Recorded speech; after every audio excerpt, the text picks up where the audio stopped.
तो मूवी की शुरुआत होती है एक पुराने घर को दिखाते हुए, जहां पर एक न्यू फैमिली सिटी से दूर शांत जगह में रहने आती है। इस फैमिली के अंदर टोटल 4 लोग होते हैं और इस घर के अंदर सबसे पहले स्टीवन और उसके डैड ब्रायन आते हैं। फिर आखिर में आते हैं स्टीवन की मदर कीरा और बड़ी बहन एली। ब्रायन यहाँ पर स्टीवन को उसका प्ले रूम दिखाता है, फिर बारी बारी से सारे कमरे दिखाने लगता है और साथ में एली भी सारे कमरे देख रही होती है, लेकिन उसको एक भी रूम पसंद नहीं आता। फिर ब्रायन अपने पसंद किए हुए कमरे को एली को दिखाता है, जिस पर ब्रायन ये बोलता है कि जब मैं छोटा था मैं ऐसे ही कमरे को चाहता था, लेकिन एली को ये कमरा भी पसंद नहीं आता।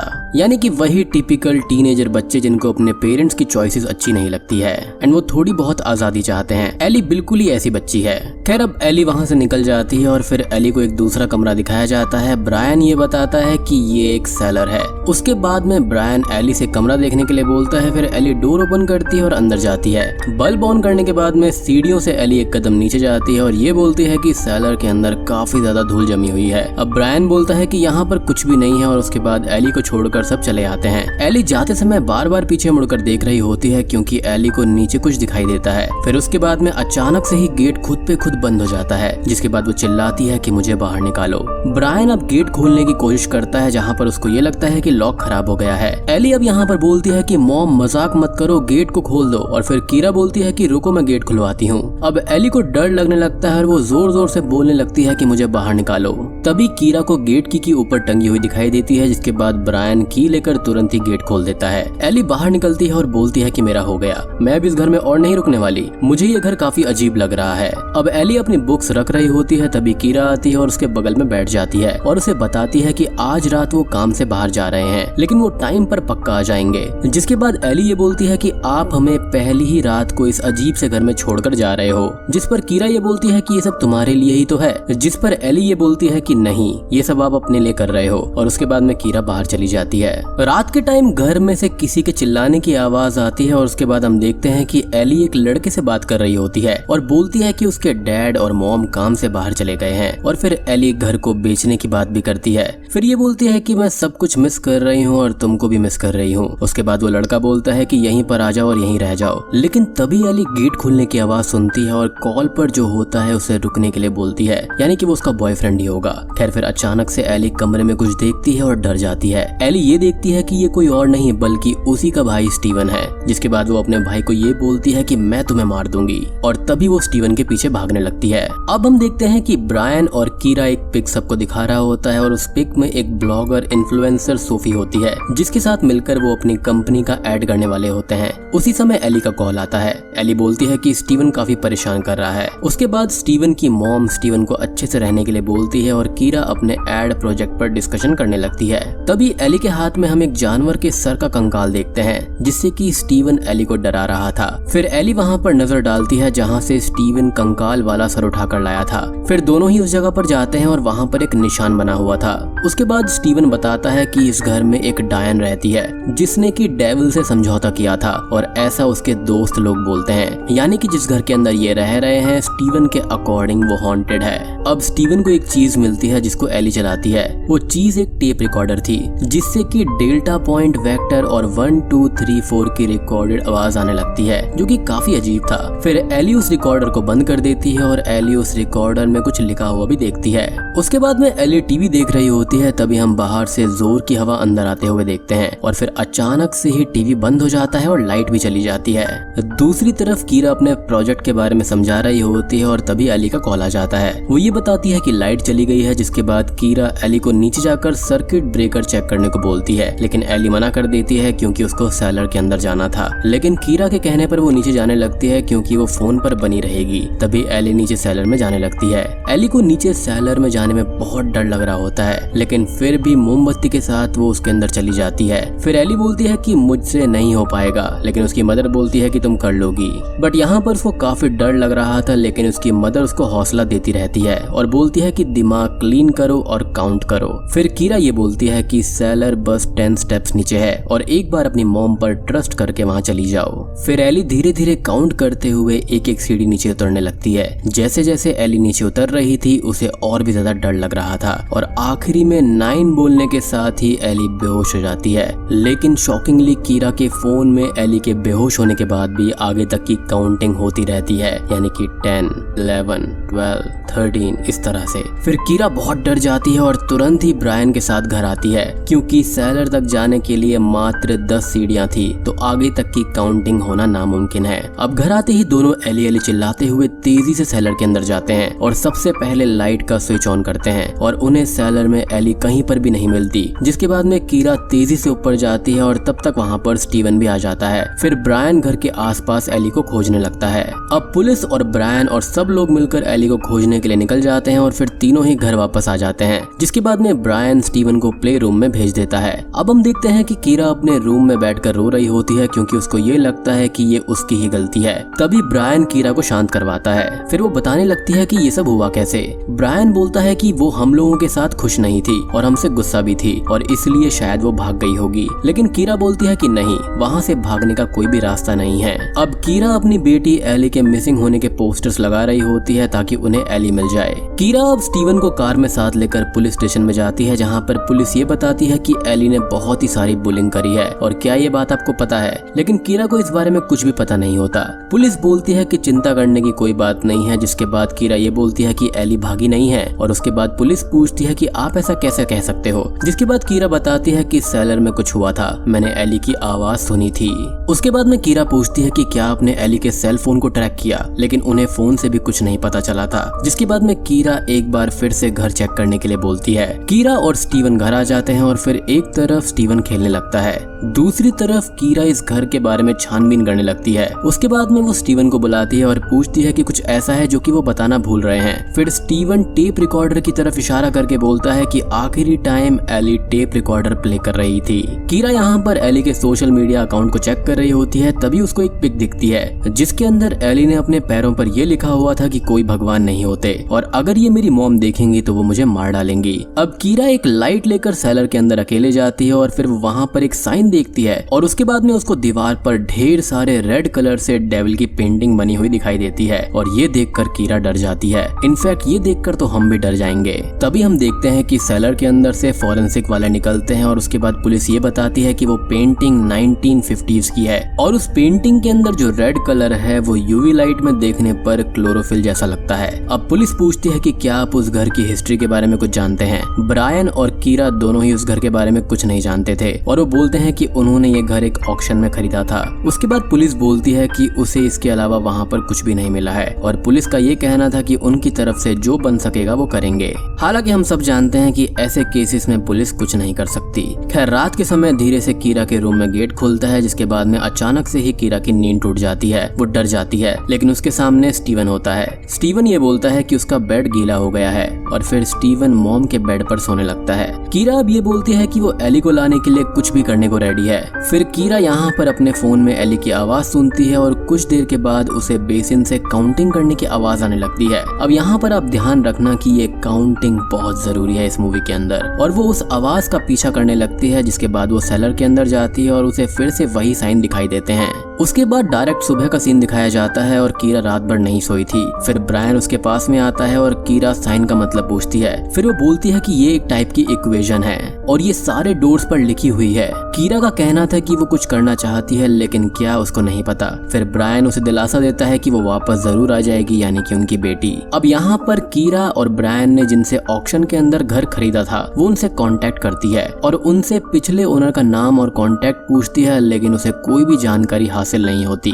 कीरा अब एरिका नाम की एक लड़की से मिलती है और उससे उन सारे साइंस के बारे में पूछती है और एरिका उसे अभी के लिए वहाँ से भेज देती है। कीरा अपनी कंपनी में जाती है जहाँ पर उसका प्रोजेक्ट सेलेक्ट हो गया था। फिर वहाँ पर आए एक आदमी ने जो उसको बोला उसे सुनकर कीरा वहाँ से चली जाती है। जैसे ही कीरा कंपनी से निकलने वाली होती है, एरिका उसे रोककर ये बताती है कि ये हिब्रू लैंग्वेज है और जब उसने उन सारे वर्ड्स को अरेंज किया तो उसका मतलब लेवाइतन है और उसका मतलब है कि वो किसी टाइप का सी क्रीचर है। और ये सब जानने के बाद तुरंत ही कीरा वहाँ से चली जाती है क्योंकि वो काफी ज्यादा परेशान हो गई थी। कीरा अब स्टीवन को स्कूल लेने जाती है और वो ये देखती है कि उसने किसी से एली के बारे में बोलने पर लड़ाई कर ली है। कीरा अब घर आती है और वहाँ पर उसके दिमाग में कुछ आता है, जिसके बाद वो टेप रिकॉर्डर को ऑन करके सुनती है और वो सब कुछ ध्यान से सुनने लगती है जो कि एली ने सुना था। इसी बीच स्टीवन टीवी देख रहा होता है और जिसके बाद अचानक से ही स्टीवन काउंटिंग करने लगता है और फिर कीरा टेप रिकॉर्डर बंद करके स्टीवन के पास आती है और पूछती है कि वो काउंटिंग क्यों कर रहा था, जिसके बाद वो बोलता है कि उसे नहीं पता।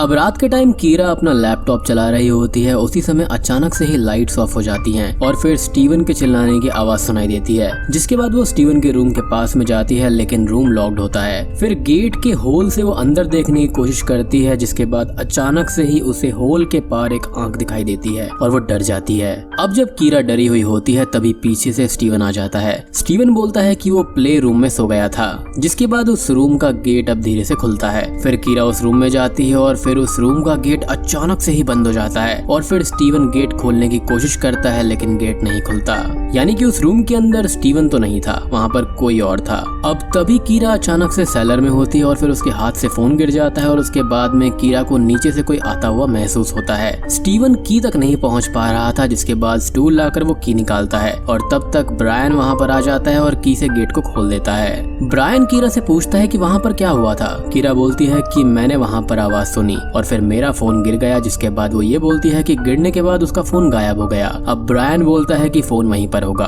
कीरा बोलती है कि मुझे यहाँ पर पहले रहने वाली फैमिली के बारे में पता चला है और आगे ये बताती है कि उस फैमिली के अंदर सभी मिसिंग थे, बस उनकी बेटी को छोड़कर। उसके बाद में ब्रायन सेलर में कीरा के फोन को ढूंढने जाता है। फिर ब्रायन को ये लगता है कि जैसे उसके पीछे से कोई गुजरा हो, लेकिन पीछे मुड़ने पर वहाँ पर कोई भी नहीं होता, यानी कि इस घर में जो कोई भी सुपर नेचुरल पावर है वो इनसे खेल रही है। अब कीरा यहाँ पर डॉक्टर फर्नेट से अपॉइंटमेंट लेकर मिलने जाती है और कीरा पेज में लिखे हुए उसी मैथ्स के फॉर्मूला को उसको दिखाती है। फिर डॉक्टर ये पूछते हैं कि आपको ये कहाँ पर मिला। वो ये बोलती है कि ये मुझे जॉन फेदरसन फैमिली के घर पर मिला है, जो कि अब मेरा है और ये सेलर के फ्लोर पर लिखा हुआ था। अब डॉक्टर अपने बारे में ये बताते हैं कि एक एक्सीडेंट से पहले उसको मैथ्स की ज्यादा नॉलेज नहीं थी, लेकिन उसके साथ एक कार एक्सीडेंट हुआ जिसके निशान अभी भी उनके हेड पर हैं और वो उस एक्सीडेंट के बाद से मैथमेटिशियन बन गए, यानी कि एक जीनियस बन गए। अब वो मैथ्स के पैटर्न्स को और वो मैथमेटिकल स्ट्रक्चर को विजुअलाइज कर सकते हैं और मेरे ख्याल से ये चीज रियल केस से इंस्पायर्ड है। एक व्यक्ति का एक्सीडेंट हुआ था जिससे उनके सर पर चोट लगी थी और वो काफी ज्यादा जीनियस बन गए थे। कीरा यहाँ पर डॉक्टर से पूछती है कि आखिरकार ये फेदरसन थे कौन। फर्नेट ये बताते हैं कि ये फेदरसन का ओल्ड ऑफिस है और वो एक नोबेल प्राइज विनर थे। डॉक्टर बोलते हैं कि कैट जिंदा है या फिर मर गई है, उसके बारे में जानने के लिए हमें बॉक्स ओपन करके उसे ऑब्जर्व करना पड़ेगा और कैट जिंदा भी हो सकती है और मरी हुई भी हो सकती है। लेकिन यहाँ पर ये सब सुनकर कीरा इमोशनल हो जाती है और वो ये बोलती है कि यहाँ पर कैट वाली बात नहीं है बल्कि उसकी बेटी मिसिंग है। तो यहाँ पर हम ये समझ सकते हैं कि एली एक ऐसे डायमेंशन में है शायद से जहाँ पर वो जिंदा भी हो सकती है और नहीं भी। खैर अब फर्नेट ये बताते हैं कि फेदरसन 1940s में तब तक नाजियों के साथ में काम करते थे जब तक उनका बेटा बीमार नहीं हो गया और फिर उनका बेटा गायब हो गया और ये एक मिस्ट्री है। और वो आगे ये बताते हैं कि उनकी बेटी ने कभी भी कुछ नहीं बताया और जैसा कि मैंने आपको स्टार्टिंग में बताया था कि इस घर में जो प्रीवियस ओनर से सिर्फ उनकी बेटी ही बच गई थी। डॉक्टर आगे ये भी बताते हैं कि ये एक डायमेंशन का रिप्रेजेंटेशन है और ये बहुत ही कॉम्प्लेक्स है और इससे पहले मैंने ऐसा कभी भी कुछ नहीं देखा है। डॉक्टर इक्वेशन वाला पेज अपने पास रख लेते हैं और फिर कीरा वहाँ से चली आती है। उसके बाद में डॉक्टर का कीरा के पास में कॉल आता है और वो ये बताते हैं कि वो गलत थे। वो इक्वेशन यहाँ पर कोई डायमेंशन नहीं है बल्कि वो एक काउंटिंग है और इस काउंटिंग को हम थ्रू आउट द मूवी सुनते आए हैं, यानी कि 1 2 3। उनका ये भी कहना था कि फ्रांस के एक कलीग से उन्होंने इस इक्वेशन के बारे में बात करी। उन्होंने ये बोला कि ये डायमेंशन से रिलेटेड नहीं है लेकिन ये एक इनकम्प्लीट इक्वेशन है और उन्होंने एक इन्फॉर्मेशन भी दी है कि बेल्जियम के अंदर एक फैमिली इसी तरह से थिन एयर में गायब हो गई। और ये सब सुनने के बाद में कीरा फोन रख देती है क्योंकि सिचुएशन बहुत ही ज्यादा खराब थी। उसको समझ में नहीं आ रहा था कि यहाँ पर आखिर हुआ क्या है। सो बेसिकली यहाँ पर जो कुछ कांड किया है वो यहाँ पर फेदरसन की फैमिली ने किया था। खैर अब हम कीरा के घर में देखते हैं स्टीवन वीडियो गेम खेल रहा होता है और फिर हम कीरा को देखते हैं जो कि सारे के सारे वर्ड्स को रिलेट करके ब्रायन को बता रही होती है। फिर ब्रायन बोलता है कि ये सारी चीज यहाँ पर बस डेकोरेशन के लिए है और इसका कोई भी मतलब नहीं है। और ऐसी हॉरर फिल्मों में अक्सर एक बेवकूफ ऐसा होता है जो कि कुछ भी नहीं मानता और फिर इसकी कीमत पूरी फैमिली को चुकानी पड़ती है। खैर कीरा ये बोलती है कि यहाँ पर हर एक चीज का मतलब है और इमेज का भी मतलब है। फिर कीरा ब्रायन को सेलर में सारे इक्वेशन और इमेजेस दिखाने लगती है। अब तभी हम स्टीवन को देखते हैं जो कि वीडियो गेम्स खेल रहा था। फिर वो वहाँ से उठ जाता है और फिर वो सेलर की तरफ जाने लगता है। फिर हम कीरा को देखते हैं जो कि ब्रायन को ये बताती है कि इसी तरह की सेम चीज बेल्जियम के एक घर में पाई गई है और ये सारी चीजें उसको किसी और ने नहीं बल्कि एक बहुत ही रिनोन फिजिसिस्ट ने बताई हैं और उनसे वो कुछ ही दिन पहले मिली थी। और उस घर के भी सारे फैमिली मेंबर्स मिसिंग थे। और ये बोलने के बाद कीरा ऊपर चली आती है। ये सब सुनने के बाद में ब्रायन गुस्सा हो जाता है और हैमर उठाकर उस इक्वेशन को तोड़ने लगता है, जिसके बाद में उसे एक आवाज सुनाई देती है और फिर कीरा तेजी से नीचे आती है। फिर ऊपर टेप रिकॉर्डर बजने लगता है और स्टीवन को सामने में कोई दिखाई देता है। वो एली जैसी दिख रही थी। फिर स्टीवन चिल्लाता है और फिर वहाँ पर ब्रायन और कीरा आ जाते हैं, जिसके बाद में स्टीवन ये बोलता है कि वहाँ पर कोई था और वो एली के जैसी दिख रही थी। ब्रायन उस रूम को चेक करता है लेकिन वहाँ पर कोई भी नहीं होता, लेकिन ब्रायन को वहाँ पर एली का फोन मिल जाता है। मीनिंग कि पक्का यहाँ पर कोई दूसरी जगह है, फिर कोई पोर्टल है यहाँ पर जिसके थ्रू चीजें इधर उधर हो रही हैं। अब कीरा यहाँ पर फेदरसन फैमिली के आखिरी मेंबर से मिलती है यानी कि रोज से। कीरा उसको ये बताती है कि अब उसकी फैमिली उसी घर में रहती है और उसकी बेटी मिसिंग हो गई है और मैं यहाँ पर आपके डैड और उस सेलर के बारे में जानने आई हूँ। और दोस्तों अब यहाँ पर खुलते हैं इस मूवी के असली पत्ते।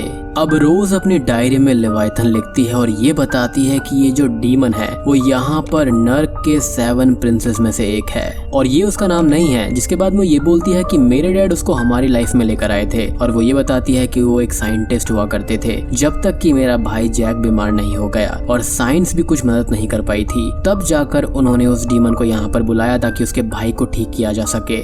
लेकिन ऑब्वियसली हम जानते हैं कि ये डीमंस वगैरह किसी के सगे नहीं होते और सोल्स के भूखे होते हैं। वहाँ पर भी वही सेम चीज हुई। यहाँ पर इस डीमन ने रोज को छोड़ दिया और बाकी सबकी सोल्स को वो अपनी दुनिया में ले गया। अब वो आगे ये बताती है कि वो जो इक्वेशन है वो मैथमेटिक यूनिवर्स में एक सेंस बनाती है और केओस से एक ऑर्डर बनता है और ये बताती है कि ये सारी चीजें डार्कनेस को जोड़ती हैं और एक ऐसी डार्कनेस जो कि दुनिया की बिगिनिंग से भी पहले से है, ऐसा जो कि बहुत सारे नामों से जाना जाता है यानी कि जिसको बेसिकली हम डेविल कह सकते हैं। इसी बीच कीरा रोज से पूछती है कि मेरी बेटी आखिर है कहाँ और क्या वो अभी भी सेलर के अंदर है। उसके बाद रोज ये बोलती है कि वो बस एक सेलर नहीं है बल्कि वो एक पूरा का पूरा घर है। जी हाँ, यानी कि उस सेलर के जरिए आप एक ऐसी दुनिया में पहुंच सकते हैं जहां पर वो पूरा खुद का ही अपना एक घर है, अपना एक डायमेंशन है जहां पर ये सी क्रीचर रहता है जिसको लेवाइथन कहा जाता है। लेकिन इसका असली नाम कुछ और ही है जो कि ऑब्वियसली मूवी के अंदर मेंशन नहीं करा गया है क्योंकि जब उनको ही नहीं पता तो हमें कैसे पता चलेगा।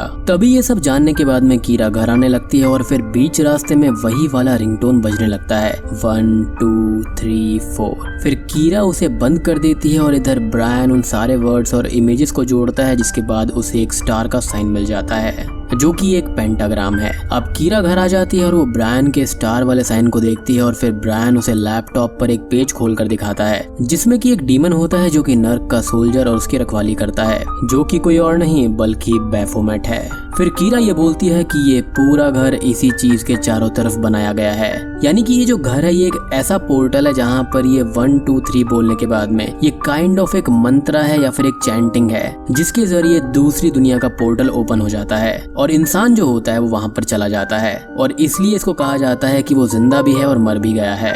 खैर अब हमको दिखाया जाता है कि स्टीवन का टॉय खराब हो जाता है और वो अपना टॉय लेने के लिए सेलर के अंदर चला जाता है। तभी हम कीरा को देखते हैं जो कि टेप रिकॉर्डर को उठाकर लाती है और बोलती है कि जब तक हमें एली नहीं मिल जाती तब तक हम नहीं बोल सकते कि वो जिंदा है या फिर मर गई है और हमें ट्राई करते रहना होगा। कीरा उस टेप रिकॉर्डर को ऑन करती है और फिर ब्रायन के पूछने पर कीरा बताती है कि ये यहाँ पर फ्लोर पर लिखा हुआ इक्वेशन है और यही टेप रिकॉर्डर दूसरी दुनिया का पोर्टल ओपन करेगा। और उसके बाद हम ये देखते हैं कि 7 के बाद में स्टीवन 8 9 बोलता है। इधर टेप रिकॉर्डर भी 10 के आगे की काउंटिंग कर रहा होता है और फिर अचानक से लाइट्स ऑफ हो जाती हैं और स्टीवन के चिल्लाने की आवाज आती है यानी कि वो पोर्टल फिर से ओपन हो गया था।